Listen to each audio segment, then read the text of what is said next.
വയനാട് ദുരന്തത്തിൽ ജീവനും ജീവിതവും നഷ്ടപ്പെട്ടവർക്കായി മലമ്പുഴ ഗുരുമന്ദിരത്തിൽ വിളക്കുകൾ തെളിയിച്ച് കൂട്ടപ്രാർത്ഥന നടത്തി.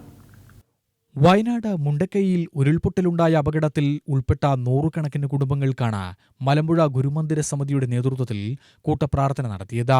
മലമ്പുഴ SN ഗുരുമന്ദിരത്തിൽ വെച്ച് നടത്തിയ പ്രാർത്ഥനായോഗത്തിന് ഗുരുമന്ദിരം പ്രസിഡന്റ് A. ഷിജു, സെക്രട്ടറി സന്തോഷ് മലമ്പുഴ എന്നിവർ നേതൃത്വം നൽകി. P. Suresh Babu, P. Ashokan, V. ചന്ദ്രൻ, EV കോമളം, സിന്ധുകുമാർ, രാജു നവോദയ, അപ്പുക്കുട്ടൻ, ലിൻസി രാമചന്ദ്രൻ എന്നിവർ സംസാരിച്ചു.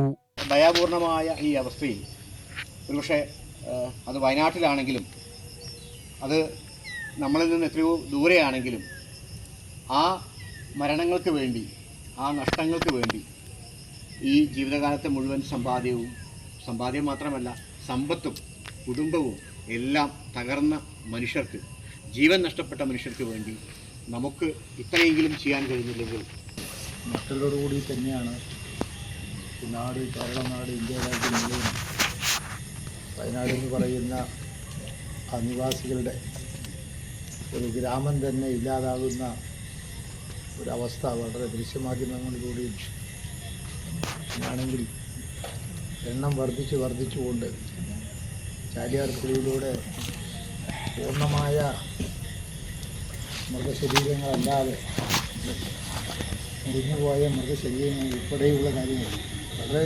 വേദനിപ്പിക്കുന്നതും വളരെയധികം മാനസികമായി ഉൾക്കൊള്ളാൻ കഴിയാത്ത രീതിയിലുള്ള വാർത്തകളാണ് നമ്മൾ കണ്ടുകൊണ്ടിരിക്കുന്നത്.